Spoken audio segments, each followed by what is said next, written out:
જે ઉર્મી છે એ અહીંયા કહેશે, સંતોને આપણે સાંભળીએ. શાંતિથી બેસજો. હજુ તો આપણે 11:30 તો થયા નથી. બધાને સ્વાભાવિક ભૂખ તો લાગી જ હોય, સ્વાભાવિક છે.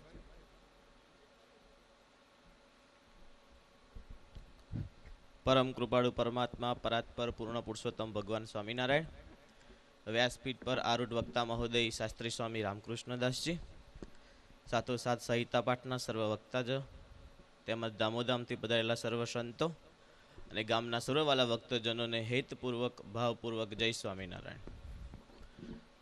ઠંડી અમને લાગે, તમને એકલા નહીં. જય સ્વામિનારાયણ. વાલા ભક્તો, સરસ મજાનો આ દિવ્ય મહામહોત્સવ, આ પ્રસંગે જ્યારે અહીંયા પધારવાનું થયું, ખૂબ આનંદ. કથા ચાલુ છે ને તો પાછળ પવન જરા વધારે આવે છે, તો થર્મોકોલનું ડેકોરેશન એનું કચડ કચડ કચડ અવાજ આયા કરે છે. પણ વાત એમ છે કે સરસ મજાનું એક જંગલ હતું ને, એમાં રાજાનો કુંવર ઘોડો લઈને શિકાર કરવા માટે ગયો હતો. એમાં ઘોડો તરસ્યો થયો. રાજાના કુંવરને થયું કે લાઈને જરા ઘોડાને પાણી પાઈ દઉં. થોડો જંગલથી આગળ ગયો, સરસ મજાનો ખેતરનો સીમાડો આવ્યો. ત્યાં એક નાનો દીકરો હતો ને, કોષ ચલાવતો હતો. પહેલાંના જમાનામાં જ્યારે ખેતરની અંદર પાણી વારવું હોય તો કૂવામાં કોષ લબડાવવાના ને ખેંચીને બહાર કાઢીને પછી પાણી પાવાનું. આ બાજુ રાજાનો કુંવર પાણી પીવડાવવા માટે ઘોડાને લઈને ત્યાં ગયો. એટલે પેલા દીકરો કોષ ચલાવે તો કોષનો કચડ કચડ અવાજ આવે એટલે ઘોડો પાછો પડતો હતો. એટલે પેલો રાજાનો કુંવર કે, ભાઈ અમારા ઘોડાને પાણી પીવું છે, પણ આ તારા કોષનો કચડ કચડ અવાજ આવે છે, મારો ઘોડો પાછો પડે છે. પેલો ખેડૂતનો દીકરો કે, ભાઈ કચડ કચડ ને પાણી બે ભેગું જ આવે, અલગ અલગ આવે એમ કચડ કચડ ને કથા બે ભેગું જ હોય. તમે તમારે સાંભળ્યા કરવાની, પાછળ નહીં જોવાનું. આપણે વાલા ભક્તો, સરસ મજાનું આ સત્સંગી ભૂષણ શાસ્ત્ર, સત્સંગી ભૂષણ શાસ્ત્ર કહેતા ધર્મદેવ ભક્તિ માતાના જીવનની કથનની પણ સરસ મજાની દિવ્ય કથાનું આપણે સ્વામી જેમ જેમ ચરિત્રો આગળ વધશે એમ કથન કરાવશે, એમ એમના જીવનનું કથન આવશે, એનું શ્રવણ કરાવશે આપણને. આ કથા શ્રવણ કરવાથી જીવનું કલ્યાણ થઈ જાય છે. વાલા ભક્તો, આપણે ઘણી બધી વાર શાસ્ત્રોની અંદર સાંભળ્યું હશે કે જગતનો જીવાત્મા કોઈ પણ શાસ્ત્રની કથાનું શ્રવણ કરે તો એ જીવનું કલ્યાણ થઈ જાય છે. કથા શ્રવણ કરવાથી જીવનું કલ્યાણ થઈ જાય એમ માનો છો ખરા બધા? કથા શ્રવણ કરવાથી જીવનું કલ્યાણ ન થાય. વાલા ભક્તો, કથા શ્રવણ કર્યા પછી એને જીવનમાં ઉતારવાથી જીવનું કલ્યાણ થાય. એમને એમ જીવનું કલ્યાણ ન થાય. અહીંયા બધા બેઠા છો, આમાંથી કોઈ બીમાર હોય, ડૉક્ટર દવાની બાટલી આપે કે દવાની ગોળી આપે, એ તમે આમાં હાથમાં લઈ એ બાટલીનું ઢાંકણું ખોલીને દવાની સુગંધી લઈ લો કે ગોળીની સુગંધી લઈ લો, શું તમારો રોગ દૂર થઈ જશે ખરો? એ રોગ દૂર એમ ન થાય. એ દવાની ડૉક્ટરે 3 ટાઈમની દવા આપી હોય, સવાર, બપોર અને સાંજ. 3 ટાઈમ દવા લેવાની. એ દવા પાછી એમને એમ નહીં, કોઈ દૂધ સાથે, કોઈ ખોરાક સાથે લેવાની. એ દવા તમારા શરીરના અંદર જાય, લોહી સાથે ભળે અને પછી તમારો રોગ દૂર થાય. એમ કથા શ્રવણ કરવાથી માત્ર જીવનું કલ્યાણ ન થાય, એ કથા શ્રવણ કર્યા પછી જીવનમાં ઉતારવાથી જીવનું કલ્યાણ થાય છે. વાલા ભક્તો, અહીંયા બધા બેઠા છે, હું કહીશ કે ભાઈ મોક્ષ જોઈએ છે તો હાથ ઊંચા કરો. કરો તો મોક્ષ કોને જોઈએ? હાથ ઊંચા કરો. નહીં જોઈએ તો કોઈને? આ બાજુ વાળા તો બરાબર, આ બાજુ વાળા મોઢામાં મસાલા ભરીને હા હા મારે મોક્ષ જોઈએ છે એમ મોક્ષ મળતો હશે? વાલા ભક્તો, મોક્ષ આત્માનો થાય, તમારા દેહનો ન થાય. આ દેહ તો લાકડા ભેગું ચાલ્યો જશે, અગ્નિ, જળ, પૃથ્વી, તેજ અને વાયુ. પણ આ દેહ કરીને હારા કર્મો કર્યા હોય તો ભગવાનનું ધામ પ્રાપ્ત થાય ને. વાતો કરવાથી તમને મને કોઈને મોક્ષ મળતો. સરસ મજાનું વાલા ભક્તો સત્સંગી ભૂષણ શાસ્ત્ર, આ શાસ્ત્રની અંદર આ સત્સંગના મૂળિયા જે નંદ સંતોએ નાખ્યા છે. વાલા ભક્તો, આપણા વડવાઓએ આ સત્સંગના મૂળિયા નાખ્યા. એ સરસ મજાનું આ સત્સંગનું વટવૃક્ષ તૈયાર થયું છે. એની આપણે સરસ મજાની આ પાકી કેરીઓ આજે ખાઈએ છીએ ને, એટલે એનો મહિમા જાણ્યામાં આવતો નથી. સત્સંગનો મહિમા જાણ્યામાં કોને આવે?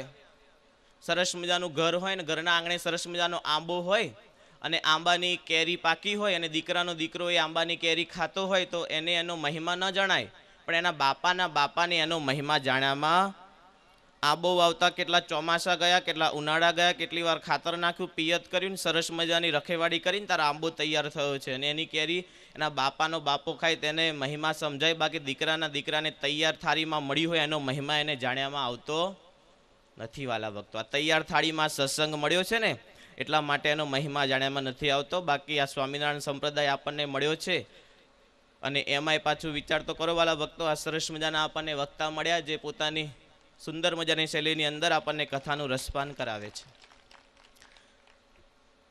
લોયાધામના નદી કિનારે સ્વામિનારાયણ ભગવાન સભા ભરીને બેઠા હતા.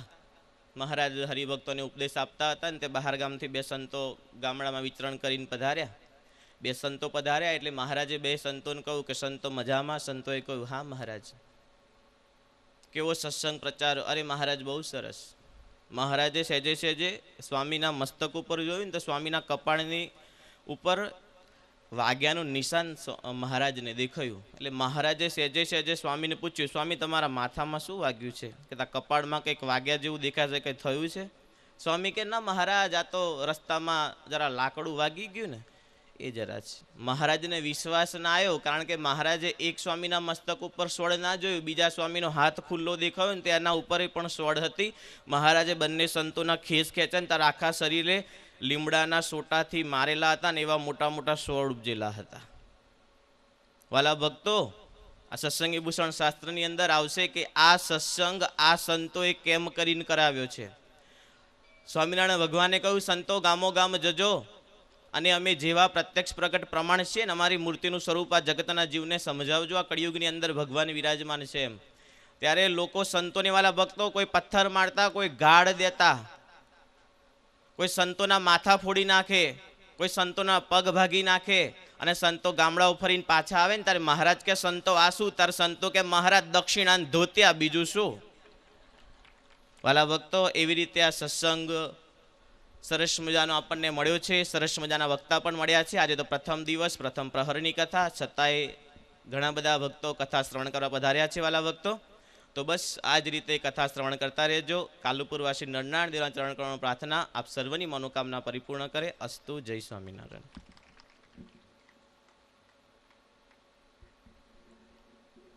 સ્વામીએ બહુ સરસ વાત કરી. મોક્ષ માટે બધા હાથ ઊંચા કર્યા, પણ મોક્ષ મેળવવા માટે પહેલાં મરવું પડે. મર્યા વગર તો મોક્ષ થવાનો નથી. એટલે હવે એ નક્કી કરો કોને મરવું છે, કારણ કે મર્યા વગર તો મોક્ષ મળે નહીં. જીવતા તો બધો મોક્ષ તમે જે માનો છો એમાં તો ઘણી બધી આંટી ગુંટીઓ છે એની અંદર. અને આપણા નંદપંક્તિના સંતો એમાં દેવાનંદ સ્વામી લખ્યું છે કે માગ્યા વિના મળે ન મેહુલા, ને માગ્યા મળે તો માગજો ને, મોત સરીખું માગ્યું ન મળે, જીવલડાતું જાગજો ને. માગ્યું મોત કોઈને મળતું નથી, ખાલી જીવને જગાડવાની વાતો છે. માગ્યું મોત નથી મળતું. અને ઘણાને મરવું છે સંસારમાં. તો આપણે સમાજમાં તો શું છે, ઘણા એવા સમાજ મોટો છે તો ઘણા એવા દુઃખી માણસો છે જેના મા બાપ દુઃખી છે, જેના દીકરાઓ સેવા કરનાર નથી. એ ડોહા ડોસીને પણ મોત જોઈએ જ છે, પણ એ ભગવાનને પ્રાર્થના કરે છે કે હવે મોત આવે તો સારું, એમ એવી એ લોકો પ્રાર્થના કરતા જ હોય છે કે હવે મોત આવે તો સારું. પણ એમ કંઈ મૃત્યુ આવતું નથી. અને જેને મોત નથી જોતું એને તો દોડતું આવે છે.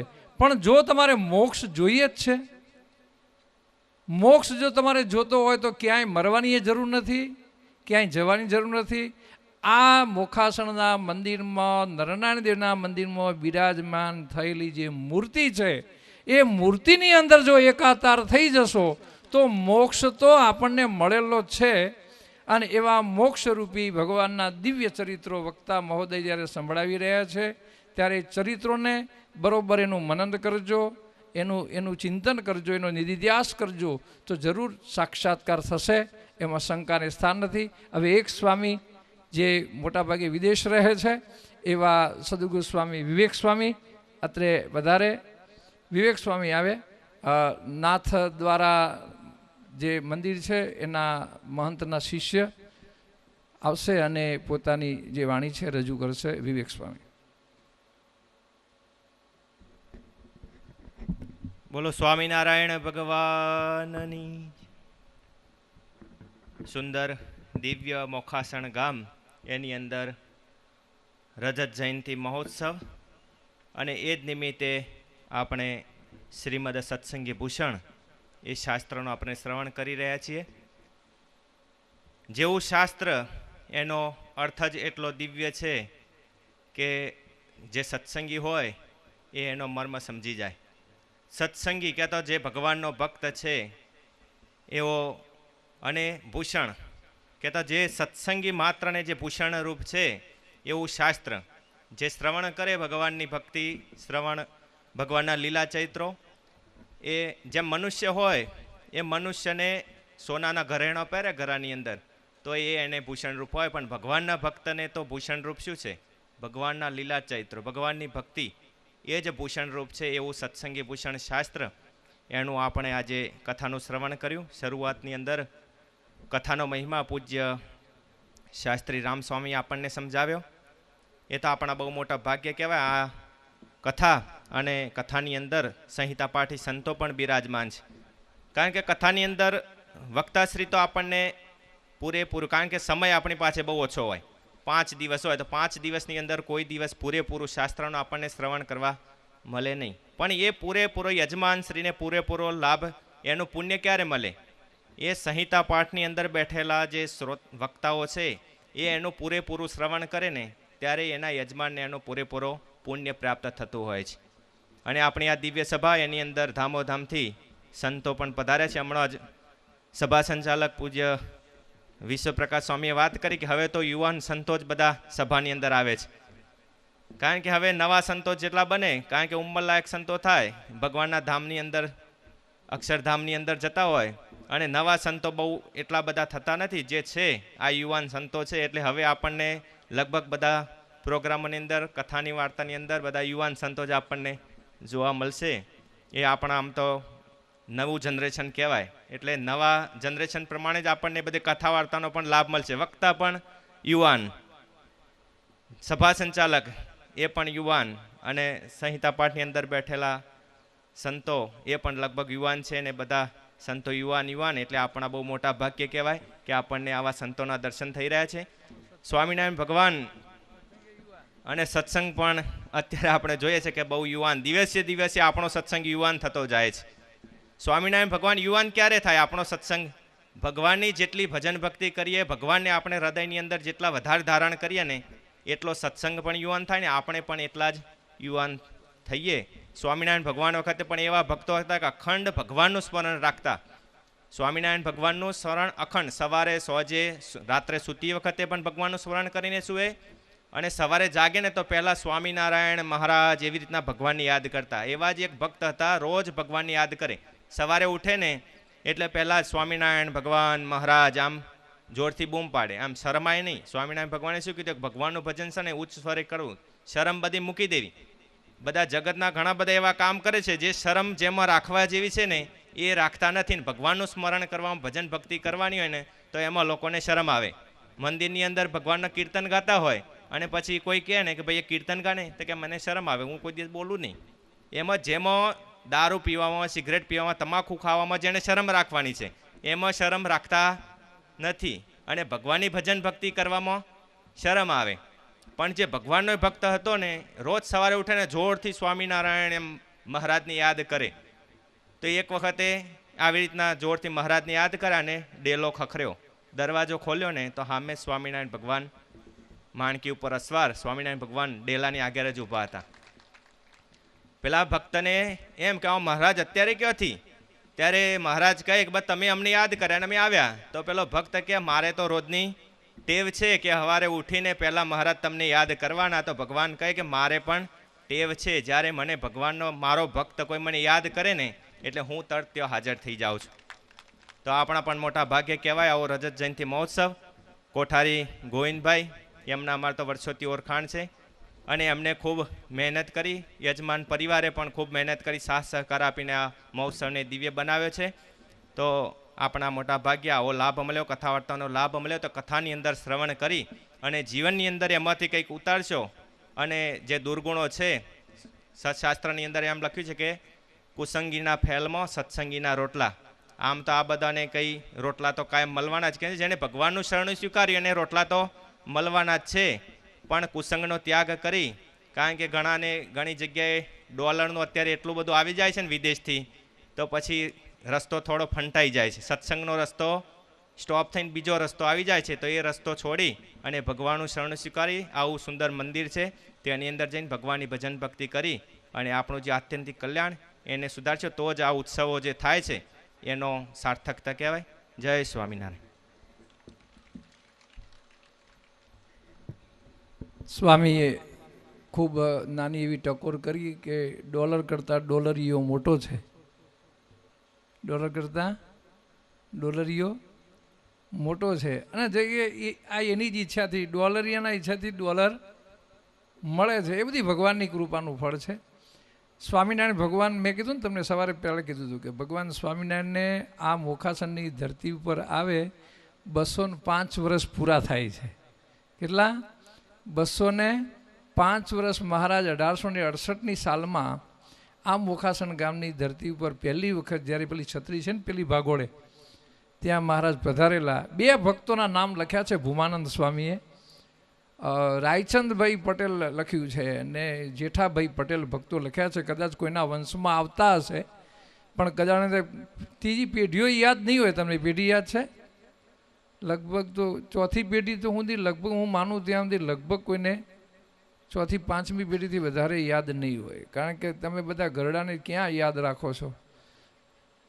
આ વડીલોને યાદ રાખજો. આ બધા વડીલો છે, આ ગોવિંદભાઈ છે, રામભાઈ છે, આ બધા મોટા મોટા વડીલ જે છે ને એ બધા.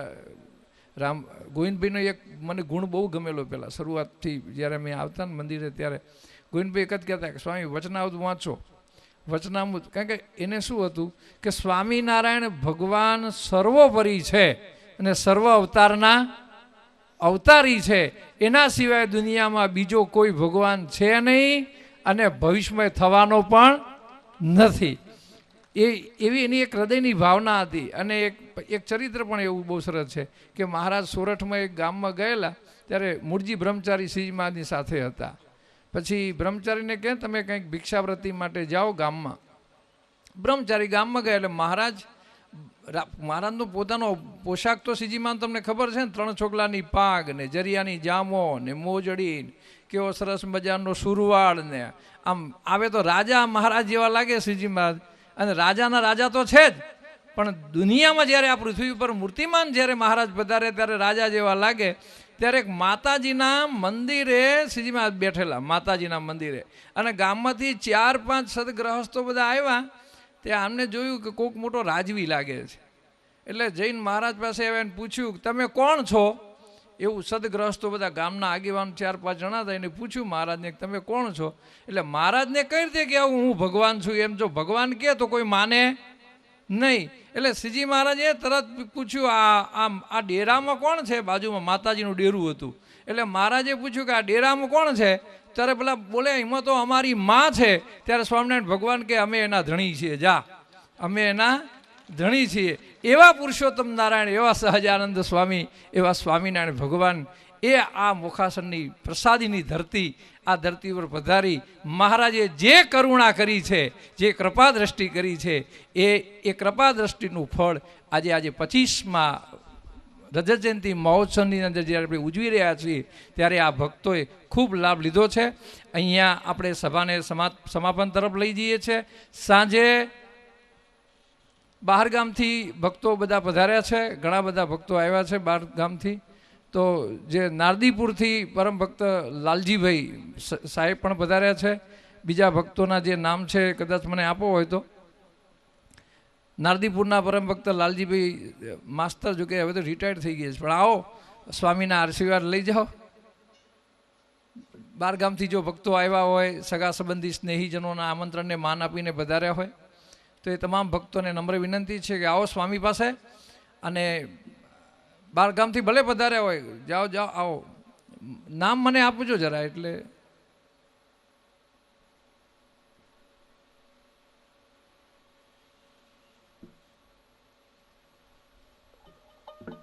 પરમ ભક્ત રમેશભાઈ અંબાલાલ મુખાસણ, તેઓ પણ પધારે.